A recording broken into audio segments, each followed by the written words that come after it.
इटोशा national park में सुबह होते ही एक ब्लैक बैक जैकल एक वाटर होल पर अपनी प्यास बुझाता है।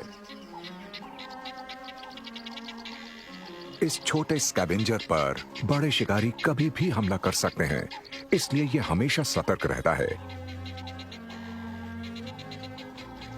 ये पानी पीते ही वहां से निकल जाता है।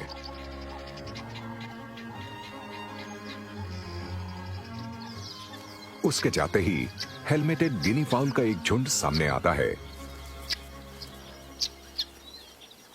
जैकल इनको बहुत शौक से खा सकता था, इसीलिए ये उससे दूर पास की झाड़ियों में इंतजार कर रहे थे। रास्ता साफ होते ही ये कई किलोमीटर के दायरे में मौजूद पानी के इस अकेले स्रोत पर पानी पीने पहुंच गए हैं। इनका घर साउथ वेस्ट अफ्रीका के नामीबिया में है। ये देश अपनी झुलसाने वाली गर्मी, तपती हुई रेत और प्राकृतिक सुंदरता के लिए मशहूर है। नॉर्थ में एक नेशनल पार्क सबसे अलग दिखता है। लगभग 22,000 वर्ग किलोमीटर में फैला इटोशा न्यू जर्सी स्टेट जितना बड़ा है।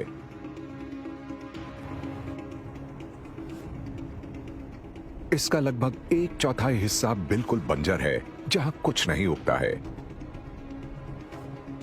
इसको इटोशा सॉल्ट पैन कहते हैं और ये कभी एक सलाइन लेक यानी खारी झील थी।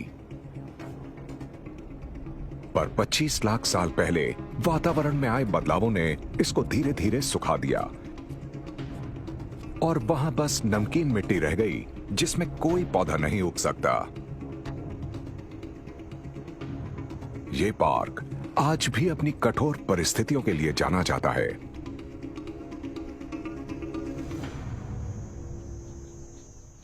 यहां हर साल औसतन सिर्फ 258 मिलीमीटर बारिश होती है। गर्मी के मौसम में तापमान हैरत अंगेज 47 डिग्री सेल्सियस तक पहुंच सकता है।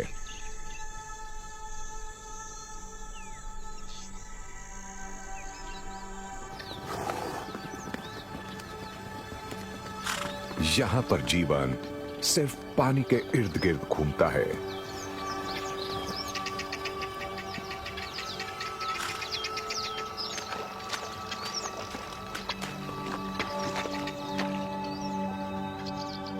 सॉल्ट पैन के साउथ में पूरे सूखे इलाके में कहीं कहीं कुछ वाटर होल्स हैं।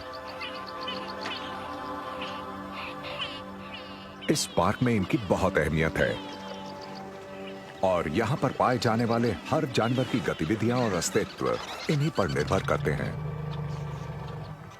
इनके बिना इस बंजर जमीन पर जीवन समाप्त हो जाएगा। पर यहां असली समस्या पानी नहीं, बल्कि खाना है।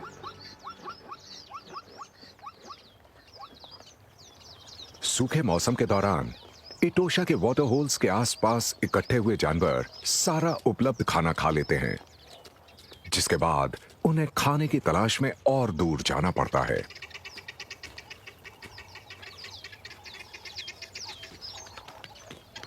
यहां के सभी जीवों का जीवन खाने और पानी की तलाश में बीतता है।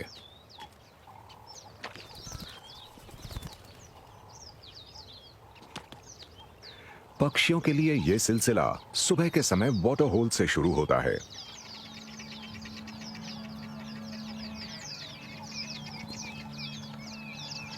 जल्दी ही वहां पक्षियों के बड़े झुंड पहुंच जाते हैं।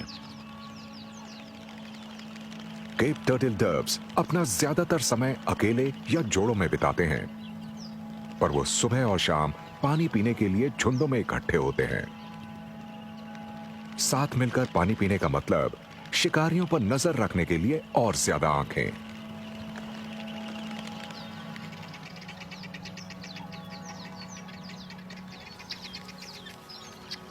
दूसरी छोटी प्रजातियों के पास उस भीड़ से बचने की एक तरकीब है। एक फोक टेल ड्रोंगो उड़ते हुए पानी पी लेती है।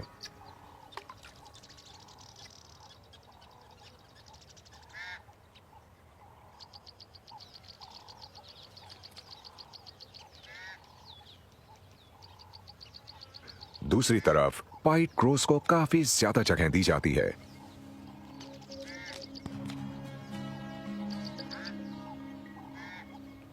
इनका बड़ा आकार और खतरनाक चोंचें बाकियों को दूर रखती हैं।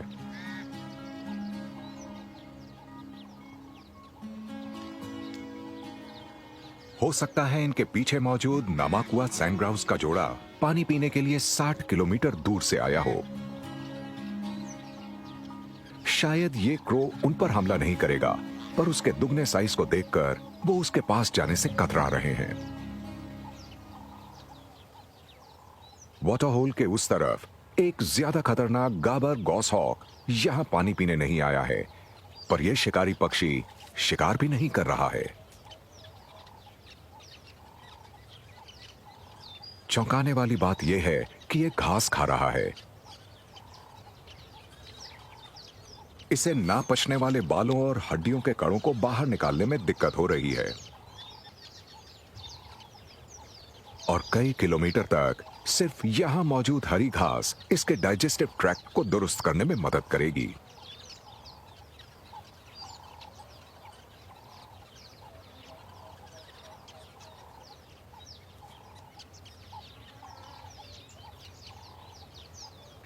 जहां सुबह के पक्षी बारी बारी पानी पीने में लगे हुए हैं, एक टेरापिन धीरे धीरे उग रहे सूरज की गर्मी को अब्सॉर्ब कर रहा है। बारिश ना होने के बावजूद यहां पर हमेशा पानी होता है। ये नेचुरल स्प्रिंग जमीन की गहराई में मौजूद रॉकी सबस्ट्रेट से सरफेस की तरफ आती है। इससे आमतौर पर पानी के इस जीव को इस सूखी जमीन में एक घर मिल जाता है। जिस वक्त ये धूप सेक रहा है, इसके आसपास हर रोज की गतिविधियां शुरू हो रही हैं और फिर जल्दी ही बड़े जानवर भी पहुंच जाते हैं।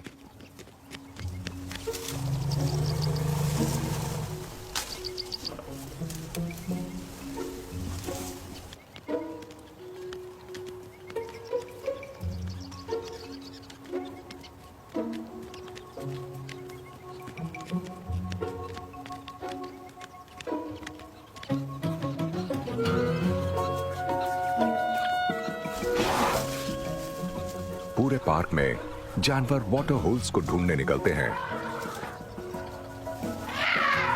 और अपने दिन की शुरुआत पानी पीकर करते हैं।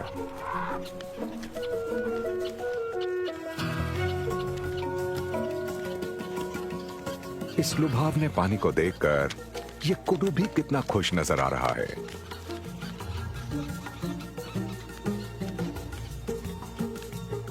जल्दी ही इम्पाला का झुंड भी आ जाता है।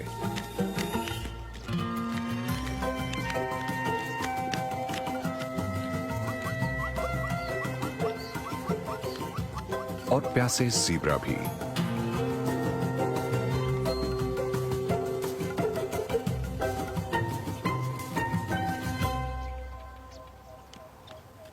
कुडू अपना ज्यादातर समय छुपकर बिताते हैं और शिकारियों से बचने के लिए कैमोफ्लाज पर निर्भर करते हैं।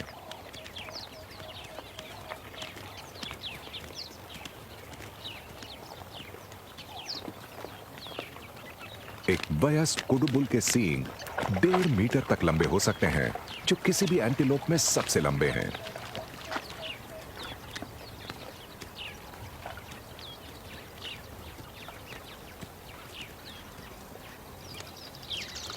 हो सकता है कि आगे चलकर ये दोनों बुल्स अपने बीच मौजूद फीमेल्स के ऊपर अपना हक जताने के लिए आपस में लड़ रहे हों, पर फिलहाल इनका पूरा ध्यान अपनी प्यास बुझाने पर है।